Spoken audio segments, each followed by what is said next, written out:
Hi, Dr. Gary. We are dental practice brokers nationwide, and today we're on the road. Today's topic is new practice sale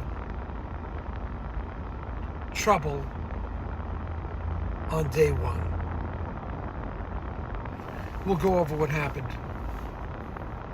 Anyway, so we are now 28 states we're selling practices in. We have our 10 employees, including 2 CPA accountants, ready to serve you. We've been doing this for 13 years, dental practice brokerage, and I was a dentist for 25. So we think we bring a fair amount of knowledge to the game.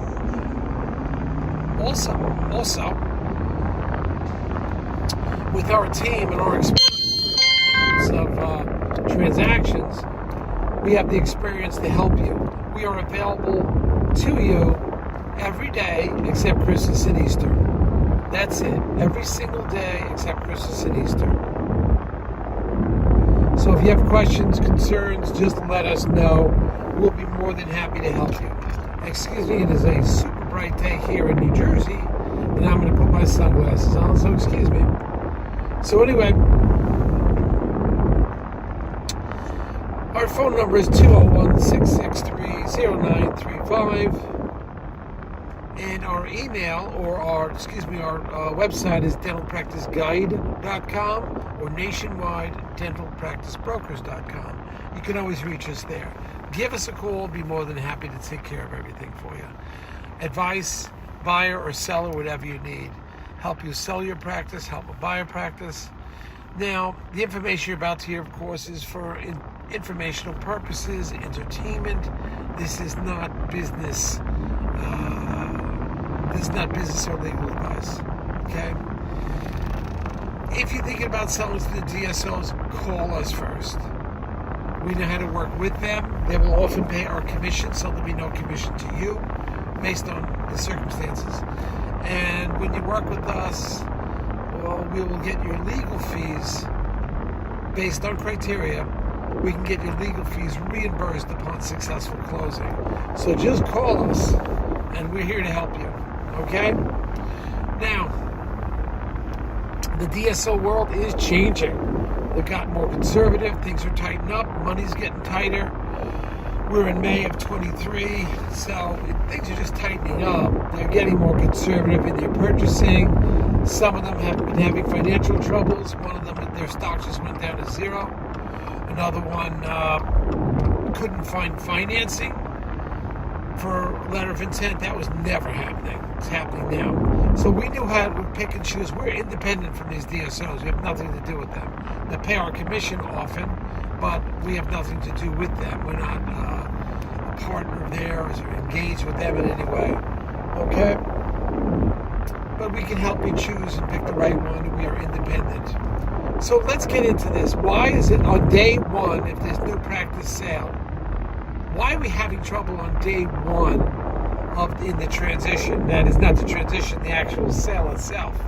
Well, I'll tell you why. And this is a small deal. This is under $50,000. Because both the buyer and seller insisted that they use their friends that are attorneys. I've said this 100 times. You need a dental attorney, period. Dental attorney is what's needed. They're experienced. They've worked together in the past, opposite sides of the table. They know what they're talking about. They've been there, done that. They've been time tested. They don't have every single answer, but every new scenario, they know how to handle it because they've been through it.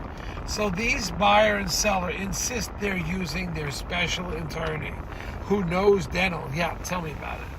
Don't worry, I've used him all my life. He's a great attorney. I want to use him. I don't suggest it. I tell them it's going to run into problems. It will absolutely take longer. You're going to run into problems that you don't even dream about, I never thought about, and experienced dental attorneys will know how to get through that problem. Okay? That's where we're at with this. And you've got to understand that. And I try to get this message across, as I've done in this YouTube videos many, many times. Do not use your friend, the attorney. If he hasn't done 15 to 20 deals a year, minimum, they don't know what they're doing. 15 to 20 deals a year. That's who the seasoned, and sometimes more. That's what the seasoned attorney is doing. So it'd be in your best interest. But now we have a situation. Buyer wants his local attorney. Seller wants a local attorney, not a dental one. And I'm like, here we go, headaches. And I know there's going to be headaches already. Do you know how I know? I'll tell you why I know. Because on day one, the seller's attorney who's writing up everything says to me, by the way, do you have a blank dental contract I can kind of check out? Yeah, check out. You have no clue what you're doing, my friend. And all due respect to you as attorney, I'm sure you're great in your trade, a professional. Yes, indeed. And maybe you're in corporate law, maybe you're in environmental law, but this is dental law. It's contract law with a twist to it. And if you don't know what you're doing, nightmare. And I know that's where we're heading with this. Now, here's the problem. The seller wants to get out because the lease is ending. Lease is ending in a month. Seller does not want to renew, so we're under pressure now. Landlord's going to want him to renew. Landlord doesn't know it's for sale now. This is a sale below $50,000. Very low budget. We don't usually get involved in this stuff. But we're trying to help somebody out, so we're trying for them.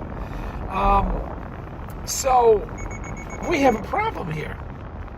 And the problem is I have two inexperienced attorneys in the dental field. I mean, how am I going to handle this? At least one of them appears to be a player. In other words, I think I can work with him. I think he'll be a little humble. He'll listen to me. I'm not directing him on how to do the contract or anything, but at least the process, buying and selling a dental practice. Now he's going to get a contract written by the seller's attorney who's not a dental attorney. What are they going to put in that friggin' contract? I have no idea, and I am not an attorney. The buyer said, well, can you check the contract out? I said, look, I'll glance over it, but I'm not an attorney. You need a qualified dental attorney to analyze this contract, not me. So they're trying to do it on the cheap, and I think it's a huge mistake. Huge. But they don't want to listen to me. The reason what? They got everything figured out. They're the smartest guy in the room.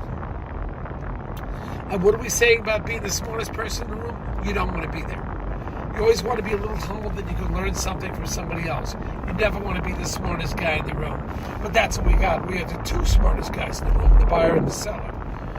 So I don't know what's going to happen with this. I'm just trying to tell you the headaches. I anticipate one minimum 30 days to 45 days in delays. I anticipate he's going to have to pay the rent for June. He's going to have to eat that. That's it. Because he's not going to be able to sell it that fast. I hope I'm wrong. But that's my experience year after year.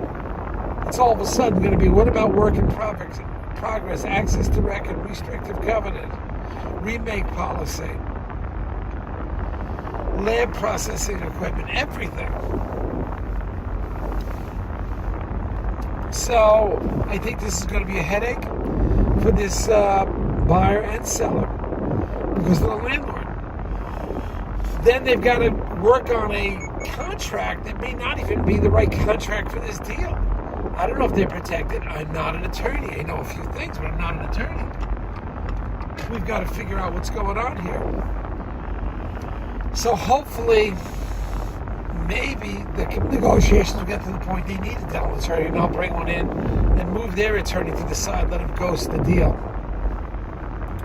The money they're saving is like $3,000, something like that, because they had somebody at $4,500, or they had somebody at $1,500. Ridiculous. So, $3,000, $4,000, maybe they're saving, maybe $2,500 to $3,000. Doesn't make any sense, but they wouldn't listen to me. So I'm going to have to, the next best thing, work with their attorney and get it approved by the buyer and the buyer's bank. That's what has to happen when you use a non-dental attorney. It's a freaking nightmare. But hopefully we'll be okay. I don't know as of right now. All right, we got a beautiful hot day in Jersey. We are looking good. Off to Arizona or whatever I'm going. Bye.